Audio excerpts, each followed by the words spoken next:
Haleluya, shalom saudaraku yang kekasih dalam Tuhan Yesus Kristus. Sukacita besar ketika saya dapat menjumpai saudara pada hari ini, hari di mana kita masih dapat mendengar kasih setia, mendengar berkat rahmat limpah anugerah yang Tuhan curahkan bagi kita.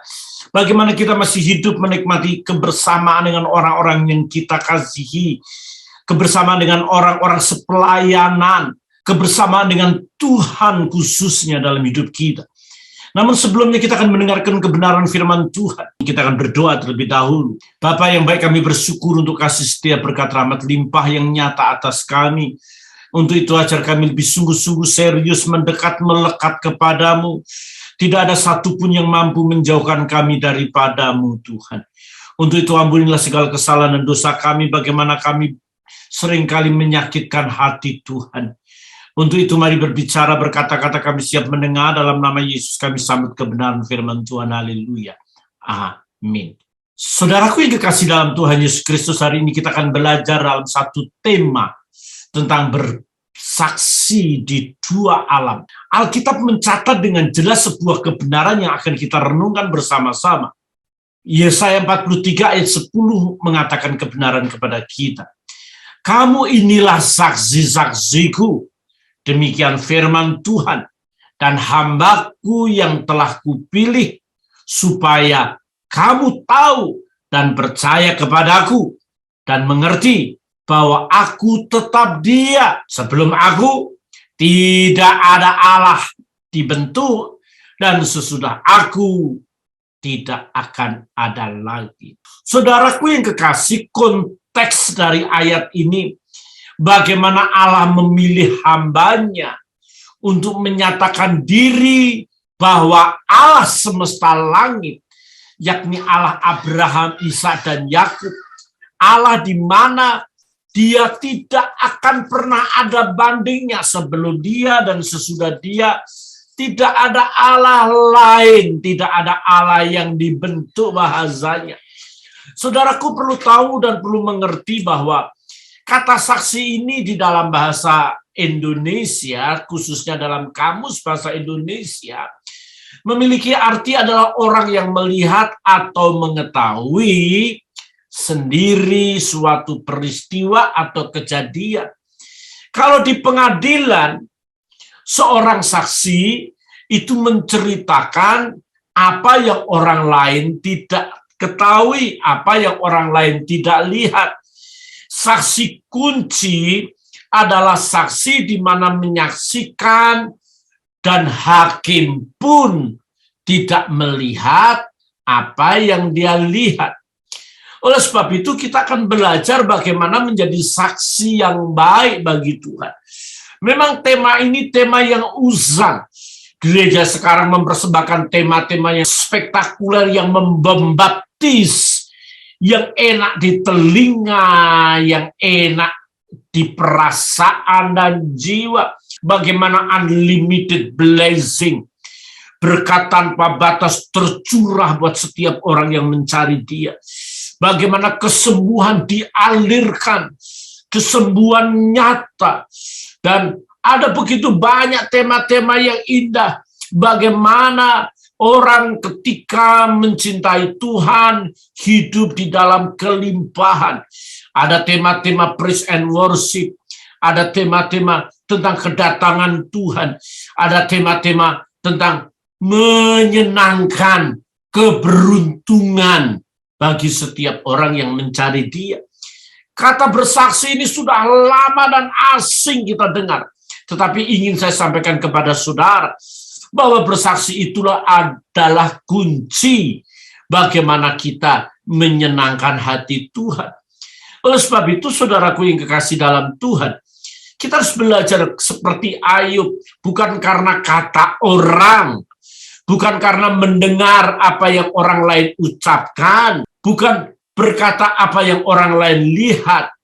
Ayub mengatakan, mataku sendiri, mataku melihat tentang kebaikan Tuhan. Nah, yang seperti inilah yang perlu kita adopsi dalam kehidupan kita. Bagaimana orang bersaksi itu, saudaraku? Alkitab mencatat dalam bahasa Ibrani itu bersaksi itu artinya memiliki arti bersaksi atau merekam dan menyatakan. Sementara kita melihat dalam bahasa Yunani dipakai kata martus atau marturos, marturia. Dari kata ini memiliki arti bahwa penuh perhatian dan bersekutu. Kita harus menyadari bahwa orang yang bersaksi dalam bahasa Ibrani, dalam bahasa Yunani, itu memperhatikan atau merekam sesuatu, merekod sesuatu secara kontinu. Apa yang kita rekod, apa yang kita rekam? Yang kita rekam adalah jejak-jejaknya Tuhan. Penampilan Tuhan dalam karakter, dalam sifat. Itu harus terekod dalam diri kita dan kita tayang ulang kembali dalam kehidupan sehari-hari. Kita harus mempresentasikan kebaikan Tuhan untuk orang-orang di sekeliling kita. Saudaraku yang kekasih dalam Tuhan Yesus Kristus, oleh sebab itu ketika kita bersekutu, kita merekod, kita bersama-sama menikmati kebersamaan, maka Kisah Rasul 1 ayat 8 mencatat kamu akan menjadi saksi-saksiku bila Roh Kudus turun ke atas kamu. Kita tidak mungkin menjadi saksi yang baik, kita tidak mungkin menjadi saksi yang berkenan di hadapan Tuhan ketika kita tidak menyatu dengan Roh Kudus. Saudara-saudaraku yang kekasih dalam Tuhan Yesus Kristus, kita perlu memahami, kita perlu tahu dengan pasti bahwa kebenaran untuk bersaksi ini adalah kebenaran yang sangat vital. Kalau tidak, kita fatal. Bersaksi sendiri dalam bahasa Ibrani tadi dibentuk dari kata out yang artinya menduplikasi atau mengulang secara intensif. Dan kita perlu tahu bahwa kata mengulang secara intensif itu akan sungguh-sungguh bisa memulihkan, mereduplikasi. Sehingga ketika kita mereduplikasi kebenaran dalam hidup kita, kita akan bisa memviralkan perkara-perkara besar yang Allah lakukan di dalam diri kita. Kita harus menyadari bersaksi itu suatu proses duplikasi, proses di mana kita merekod berulang-ulang kali sampai layak dipertontonkan. Ketika Allah memilih bangsa Israel, Allah memilih bangsa ini melalui proses yang begitu panjang sejak Abraham. Ketika Abraham dipanggil menjadi bapa orang percaya, terus diperbarui di dalam diri Ishak, karena Abraham rupanya ingin membantu Tuhan, maka mengambil Hagar. Padahal perjanjian Tuhan akan anak yang dijanjikan itu hanya dalam benih Abraham. Tapi benih Abraham turun juga ke Hagar. Hagar yang bukan merupakan pilihan Tuhan. Hagar merupakan pilihan kedagingan dari Abraham. Sehingga Allah harus memperbarui perjanjiannya dari keturunan Ishak.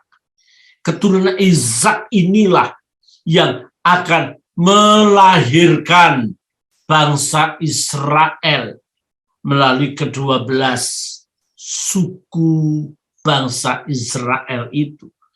Dan prosesnya begitu panjang. Melalui bangsa Israel dapat dilihat karakternya Tuhan. Siapa dia yang sesungguhnya, bagaimana cara memimpinya, bagaimana hatinya, bagaimana kemarahannya, bagaimana kelemah lembutannya. Dan itu nyata di atas bangsa Israel. Jadi Allah Abraham, Ishak, dan Yakub adalah Allah satu-satunya dan tidak ada Allah lain. Bagaimana Allah sang Khalik langit dan bumi dinyatakan kepada satu bangsa, yakni bangsa Israel, Elohim Yahweh, menurut pandangan orang-orang Israel. Namun demikian, saudaraku yang kekasih dalam Tuhan Yesus Kristus, kita harus menyadari dengan pasti bahwa tidak ada Allah yang sebanding Dia. Karena sebelum aku dan sesudah aku tidak ada yang lain. Jadi orang yang bersaksi itu adalah orang yang sudah melalui proses dalam recording, merekod semua karakternya Tuhan. Sampai karakternya Tuhan yang sudah ada di dalam tubuh ini, di dalam jiwa ini, di dalam perasaan, di dalam akal, akan keluar, akan muncul, menembus tulang sumsum kulit kita, keluar melalui perkataan kita, keluar melalui tingkah laku kita, yang Yakub bilang iman tanpa perbuatan itu adalah mati. Orang tidak mungkin bisa bersaksi kalau dia tidak pernah diproses oleh Tuhan. Oleh sebab itu, kalau saudara mau menjadi saksi, masuklah dalam proses ilahi. Masuklah dalam prosesnya Tuhan. Sehingga kita akan secara streaming di dunia ini, orang melihat kita memerankan karakter Kristus dalam hidup kita. Tentu hal ini tidak mungkin terjadi, kita ini daging, kita ini orang berdosa, karakter kita sudah bobrok, kita menjadi orang-orang yang najis dan kotor oleh karena dosa nenek moyang kita.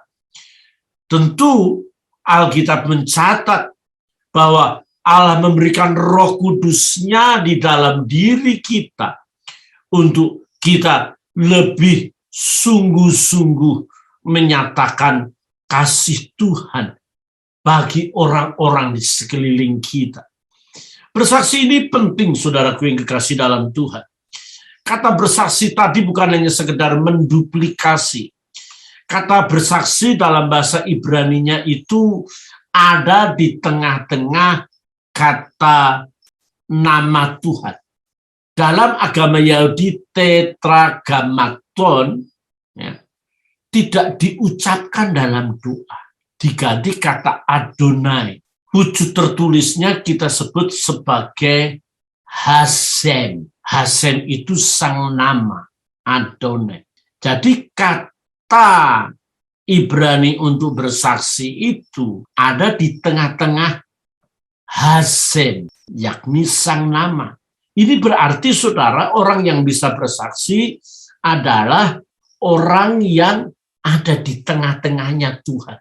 Saya menamakan ada di hatinya Tuhan. Kalau seseorang ada di hatinya Tuhan, maka dia bisa menyatakan segala keinginan dan perasaannya Tuhan. Oleh sebab itu, 1 Korintus 6 ayat 17 mengatakan, tetapi siapa yang mengikatkan dirinya dengan Tuhan menjadi satu roh dengan Dia. Ini penting, saudaraku. Mengapa? Karena ketika kita berada di hatinya Tuhan, maka kita akan menyatakan diri sebagai orang yang menjadi saksi. Seringkali Alkitab katakan, kamilah saksi-saksi mata. Petrus berkata, kamilah saksi mata. Yohanes bisa berkata, kami loh saksi mata. Hidup bersama Tuhan. Paulus juga bisa berkata, aku menyaksikan bagaimana Tuhan menyatakan diri kepadaku. Dalam panggilan tentunya. Dalam perjalanan akan membunuh orang-orang Kristen. Tapi dia dipakai oleh Tuhan. Jadi kalau saudara mau bersaksi, mari bersaksilah mendarat di hatinya Tuhan. Kalau kita ada di hatinya Tuhan, maka kita akan berlaku seperti apa yang Tuhan lakukan. Saya suka dulu menyanyi, beriku hati untuk menyembahmu, beriku hati untuk memujamu. Saudara, kalau kita diberi hati seperti hatinya Tuhan, maka kita bisa memiliki kesatuan bersama dengan Bapa. Ketika Yesus berkata, aku dan Bapa satu. Aku dan Bapa satu itu apa? Karakternya, kuasanya. Bukan hanya sekedar pribadinya. Pribadi memang dia Allah yang Esa. Tetapi kalau kita mau menyatu dengan Bapa di surga, ketika kita mau menyatu dengan kehadiran Allah, maka yang pasti kita akan masuk dalam tahapan yang lebih dekat, lebih intim, intimate, keintiman. Kalau berbicara keintiman ini, kita tidak sedang berkata mencinta, tapi kita bercinta. Kata mencinta ini adalah kata yang sangat populer. Kita mencintai Tuhan, mengutamakan Tuhan. Kita lekat kepada Tuhan, kita hancur hati di hadapan Tuhan. Kita berkorban, melayani, berbuat lebih banyak lagi. Itu mencintai Tuhan. Sebagaimana seorang mencintai kekasihnya, maka dia berbuat banyak, dia bertindak dengan begitu pengorbanan kepada yang dikasihi. Tetapi cinta kepada seseorang itu sampai akan berakhir ke dalam jenjang pernikahan. Mencinta ini akan menduplikasi diri dengan perbuatan, dengan kasih, pengorbanan, penyangkalan diri, sampai dalam pernikahan, yakni bercinta. Bercinta itu hubungan yang intim yang ada di suami istri. Kita tahu bahwa Kidung Agung berkata kepada kita, hendaklah ia mencium aku dengan kecupan. Kata mencium ini adalah kata sesuatu yang menggairahkan sekali terhadap kekasihnya. Kata yang menggelorakan jiwa, ingin mendekat, ingin lekat, menyatu dengan sang kekasih. Mencium ini punya arti dalam bahasa Yunaninya proskuneo. Proskuneo itu bukan hanya sekedar menyembah, worship, tapi kiss. Kiss yang penuh gairah. Akhirnya, kiss ini sampai dalam tahapan kesetiaan. Karena proskuneo itu punya arti kata binatang anjing. Proskuneo itu mencontoh karakter anjing yang setia, yang mengibas-ibas ekornya dan mencari majikannya duduk dekat. Mazmur pasal 73 ayat 22 menyatakan kebenaran yang perlu kita renungkan. Ayat itu mengatakan kepada kita, aku dungu dan tidak mengerti seperti hewan aku di dekatmu. Pemazmur ingin mengatakan kita ini seperti hewan aku dungu. Penyembahan itu bisa terjadi ketika kita memiliki karakter yang setia. Karakter di mana Allah menyatakan diri kepada kita hari demi hari. Saudara-saudaraku yang kekasih dalam Tuhan Yesus Kristus, kita perlu menyadari bahwa Tuhan nyata atas kita ketika kita mengikatkan diri dalam satu gairah di mana kita menyenangkan Dia hari demi hari. Maka jadilah kita seperti anak kesukaan, bukan anak kesayangan. Yeremia pasal 31 ayat 20 mencatat, anak kesayangankah gerangan Efraim bagiku dan atau anak kesukaan? Sebab setiap kali aku menghardik dia, tak putus-putusnya aku terkenang kepadanya. Sebab itu hatiku terharu terhadap dia. Tak dapat tidak aku akan menyayanginya. Demikian firman Tuhan. Saudaraku, itulah model-model bagaimana kita bisa bersaksi. Orang yang bersaksi itu adalah, sekali lagi, orang yang menyaksikan sendiri anugerah Allah.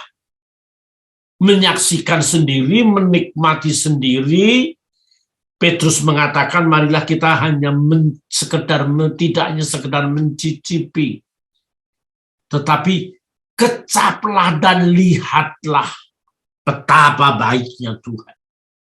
Suatu karya Allah yang luar biasa, menikmati karya Allah yang luar biasa itu, maka kita akan menjadi orang yang menduplikasi diri, menduplikasi karakter Kristus dalam hidup kita. Kita berada di tengah-tengahnya hatinya Tuhan. Kita menyatu menjadi satu roh dengan Tuhan, dan kita menjadi orang yang menyembah, menjadi orang yang penuh kesetiaan dan menyenangkan Dia. Nah, untuk apa saudaraku yang kekasih dalam Tuhan?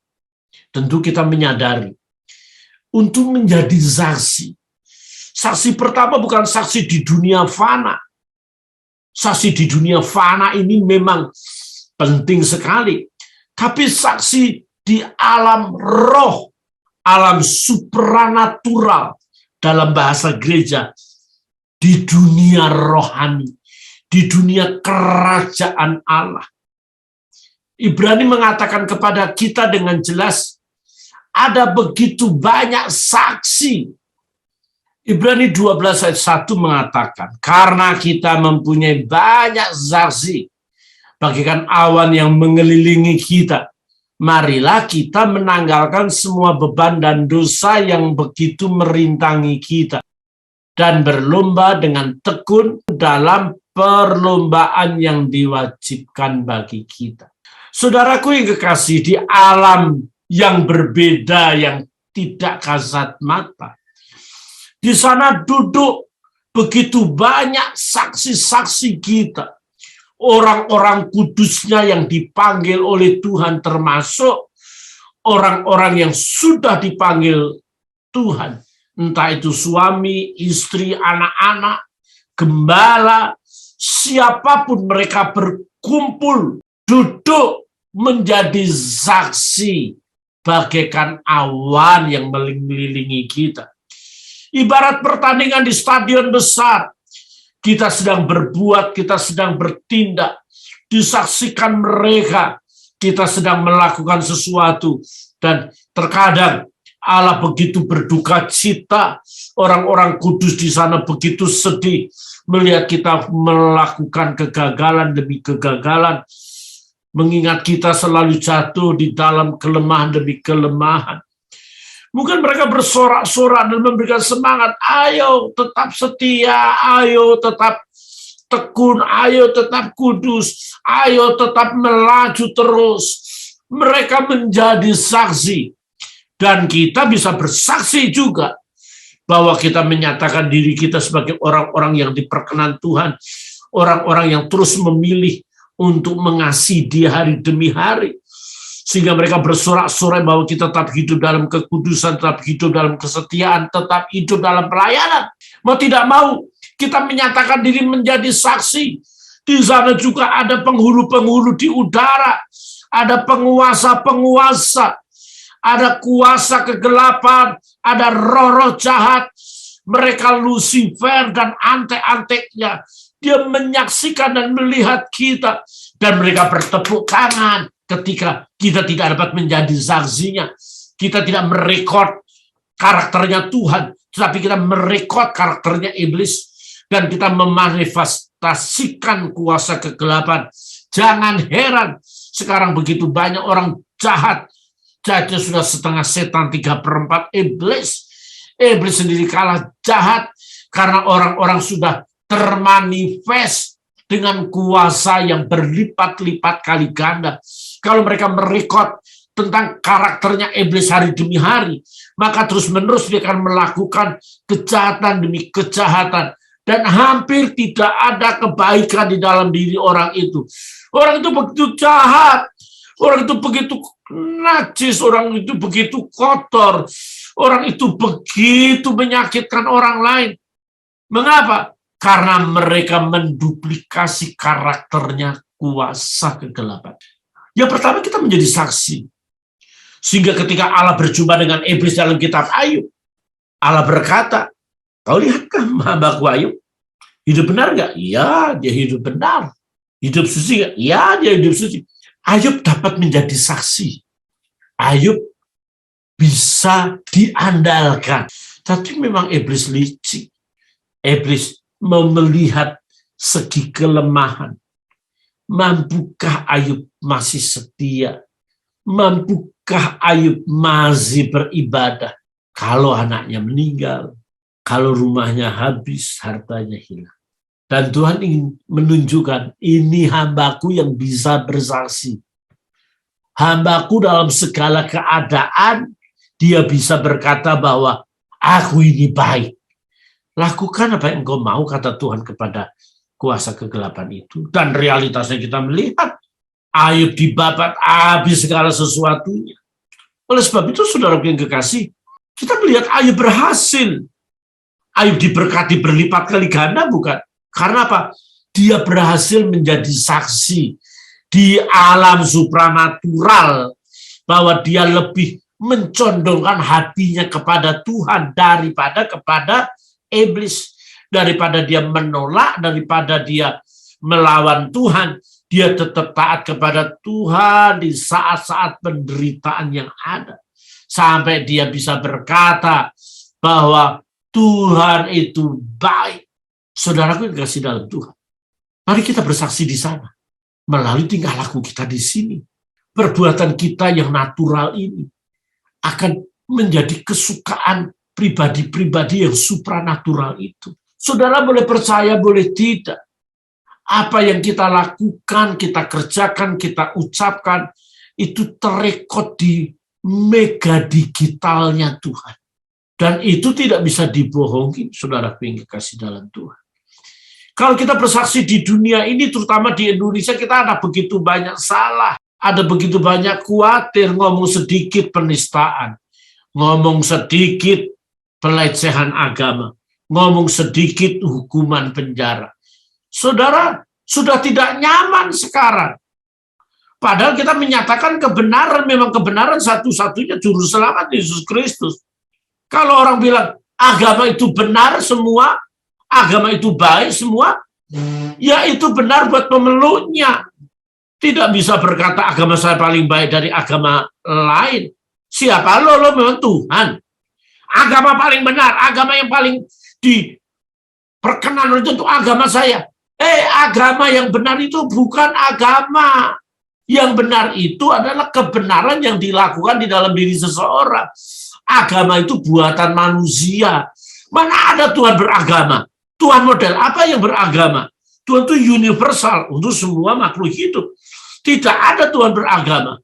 Terus saudara mengaku bahwa agama saya paling benar. Agama Kristen aja nggak benar. Ditempati oleh orang-orang yang kadang-kala tukang tipu. Tetapi kita tidak sedang ikut agama. Agama itu lembaga. Agama itu buatan manusia lembaga. Yang tidak bernyawa. Yang tidak punya pribadi.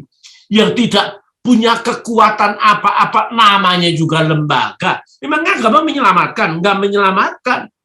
Tetapi yang menyelamatkan satu pribadi, Yesus Kristus. Kalau Yesus itu pribadi, punya karakter, punya kekuatan, punya kuasa, punya urapan, punya kemampuan untuk menyelamatkan banyak orang. Jadi saudara yang Kristen ini dan saudara membanggakan agama saudara paling baik, belum tentu. Agama Kristen sendiri ditempatin orang-orang yang berantem. Lihat aja di YouTube. Orang-orang masing-masing menyatakan bahwa ajarannya paling benar, ajaran orang lain sesat. Siapa saudara bisa mengklaim bahwa orang lain sesat? Memangnya saudara dipimpin oleh Roh Kudus 100%? Belum tentu. Saudara dipikir 90% otak saudara. 10% dipimpin Roh Kudus, itu pun masih diskon 90%. yang muncul ke permukaan seolah-olah menjadi orang yang bisa membetulkan orang lain, membetulkan ajaran orang lain. Siapa kita, saudaraku yang kekasih? Kekristenan sudah salah kaprah. Kekristenan sudah tidak bisa menjadi contoh. Kekristenan tidak bisa menjadi saksi. Kalau orang menjadi saksi itu merekod, menduplikasi karakter Kristus berulang-ulang dan men-on-airkan, mempresentasikan atau men-streamingkan. Kalau yang di-streamingkan ini otak teologia, merasa diri paling hebat, merasa diri paling benar, itu bukan hamba Tuhan, itu hama. Tahu hama Tuhan? Hama dalam pekerjaan Tuhan. Kita ini hidup untuk melayani, bukan melayani untuk hidup. Kita boleh cari subscribe, kita boleh cari follower. Wajar kita di era industri 4.0 atau 5.0, itu wajar. Tetapi kita jangan menghalalkan segala cara. Hanya menjelekkan orang, hanya membenahi ajaran orang yang dianggap sesat. Kalau saudara menganggap sesat orang yang saudara tuduh itu, seberapa banyak kemampuan saudara, seberapa banyak suci saudara, seberapa banyak jemaat saudara dibanding jemaat yang dianggap sesat ini. Orang yang dianggap sesat ini jemaatnya puluhan ribu saudara, jemaatnya 10 aja kagak, ya nanti biarlah berdiri di hadapan tahta hadirat Tuhan. Kalau saudara menyatakan di saudara yang benar, tetapi Tuhan menyatakan dia yang benar, saudara mau apa? Kita tidak bisa menjadi saksi. Sesaksi di dunia ini harusnya menyatakan karakter Kristus Yesus Juru Selamat Tuhan. Tapi realitasnya kita sekarang tidak bisa bersaksi begitu, saudara. Ingat, kita bersaksi di dua alam. Pertama, alam kekekalan, alam supranatural di mana Tuhan melihat, malaikat melihat, setan, iblis, Lucifer melihat juga. Tetapi yang kedua, kita bersaksi bukan saja untuk orang-orang duniawi, orang-orang di sekeliling kita. Adanya YouTube memang menelanjangi semua ajaran-ajaran yang salah. Ketika Yesus berkata tidak ada sesuatu yang tersembunyi yang tidak disingkapkan, saatnya Google, YouTube akan menelanjangi ajaran-ajaran yang bertentangan dengan pribadi Yesus Kristus sebagai Tuhan dan Juru Selamat. Bukan ajaran yang remeh-temeh, yang saudara tentukan sesat, hanya soal perpuluhan, soal baptisan, hanya soal ajaran-ajaran yang biasa saja. Orang pengalaman orang lain, ya biarin pengalamannya dia, kan saudara itu kasih. Tapi buktinya banyak orang dengar, buktinya banyak orang diselamatkan, bukan? Saya ingin katakan kepada saudara, orang yang bersaksi itu adalah orang yang mampu berada di pusat hatinya Tuhan dan kemudian membawa hati Tuhan itu ke tempat orang-orang, tempat masyarakat. Lama-lama kekristenan ini akan hancur, bukan karena orang luar, orang dalam. Benar apa yang katakan Gus Dur. Jangan berantem sama orang Kristen. Nanti orang Kristen akan berantem sendiri. Malu, saudara. Malu dilihat orang. Malu didengar orang. Malu sama tetangga sebelah. Mereka semakin kompak, semakin solid. Kita semakin cakar-cakaran. Kita semakin melawan satu dengan yang lain. Mari kita menjadi saksi Tuhan. Saksi Tuhan ini penting untuk kita lakukan. Tapi jangan menjadi saksi seperti Yunus. Yunus bersaksi bahwa dia melarikan diri dari hadapan Tuhan. Sampai Tuhan hukum dengan gelombang dan badai yang begitu besar. Dia dibuang. Yunus pasal 1 ayat 16, orang-orang itu sangat takut kepada Tuhan. Lalu mempersembahkan korban sembelihan bagi Tuhan setelah mengikrarkan nasab. Yunus berhasil bersaksi bahwa Allah Israel itu Allah yang hebat. Tetapi Yunusnya masuk di perut ikan. Kan yang benar ikan di perut kita, kan? Bukan kita di perut ikan. Udah babak belur baru bersaksi. Hakim-Hakim pasal 16 ayat 28-30 sama. Jangan bersaksi seperti Simpson.